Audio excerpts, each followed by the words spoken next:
Desktop exercise. So desktop ரிலேட்டடாக இப்போ நம்ம எக்ஸசைஸ் பண்ண போகிறோம். ஸோ என்னென்ன பண்ண சொல்லியிருக்காங்க பாருங்கள். ஃபஸ்ட்டு ஆட்டோ அரேஞ்ச் பண்ண சொல்லியிருக்காங்க.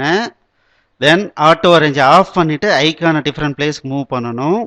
தென் again move icon to original place, மறுபடியும் ஐக்கானை ஒரிஜினல் பிளேஸ்க்கே மூவ் பண்ணுங்கள்.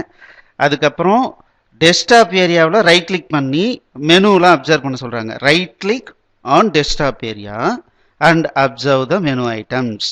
அதே மாதிரி right click the icon, desktop ஐகானில் ஏதாவது ஒரு இடத்துல ரைட் கிளிக் பண்ணுங்கள், என்னென்ன மெனு ஐட்டம் வருதுன்னு பாருங்கன்னு சொல்கிறாங்க. அடுத்தது right click start button, start பட்டனில் ரைட் கிளிக் அடிங்க, என்னென்ன மெனு வருதுன்னு பாருங்கன்னு சொல்கிறாங்க. Right click the taskbar, task பாரில் ரைட் கிளிக் அடிங்க, என்னென்ன மெனு ஐட்டம் வருதுன்னு பாருங்கன்னு சொல்கிறாங்க. இப்போ நான் உங்களுக்கு பண்ணி காட்டுறேன், நீங்கள் அப்படியே ப்ராக்டிஸ் பண்ணுங்கள். இப்போ பாருங்கள். ஸோ டெஸ்க்டாப் இந்த மாதிரி இருக்குது. ரைட் கிளிக் அடித்து வியூவில் போய் ஆட்டோ அரேஞ்ச் பண்ணால் இங்கே பாருங்கள் இந்த மாதிரி வந்துடுது. ஸோ இப்போ நான் இதை தூக்கி இப்படி போட்டேன்னா, நான் இதை தூக்கி இங்கே போட்டேன்னா பாருங்கள். ஸோ இங்கே பாருங்களேன். ஸோ நம்ம மூவ் பண்ணும்போதே ஒரு ஒரு சிம்பிள் தெரியுது. இப்போ நம்ம ரிலீஸ் பண்ணால் அந்த இடத்துக்கு அது போகும்ன்ட்டு. ஸோ இந்த மாதிரி ஆட்டோ அரேஞ்சில் இருந்தால் இந்த ஏரியாவுக்குள்ளார தான் பண்ணணும். நான் எங்கே கொண்டு போய் விட்டோம்னாலும், இப்போ நான் தூக்கி இங்கே கொண்டு வந்து வைக்கணும்னு வைக்கிறேன், ஆனால் வைக்க முடியல. ஸோ இதுதான் ஆட்டோ அரேஞ்ச் ஐக்கான்.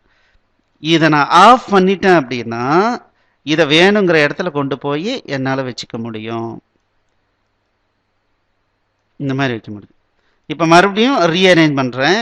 மறுபடியும் எப்படி எது எது இருந்ததோ அந்த இடத்துக்கே கொண்டு வந்து வைக்க சொல்கிறேன்.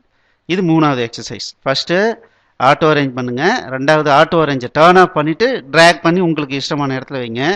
அடுத்தது டெஸ்க்டாப், இது டெஸ்க்டாப் ஏரியா. இதில் ரைட் கிளிக் அடிங்க, உங்களுடைய கம்ப்யூட்டரில் என்னென்ன மெனு வருதுன்றதை கவனிங்க. அதே மாதிரி இப்போ கூகுள் குரோம், இதை ரைட் கிளிக் அடிங்க, என்னென்ன மெனு வருது பாருங்க. பாரு, அந்த மெனுவும் இந்த மெனுவும் வேற மாதிரி வருது.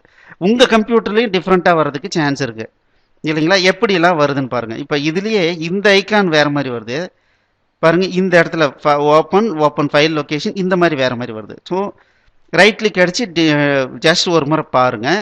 தென் ஸ்டார்ட் பட்டனை ரைட் கிளிக் அடித்து என்னென்ன மெனு வருதுன்னு பாருங்கள்.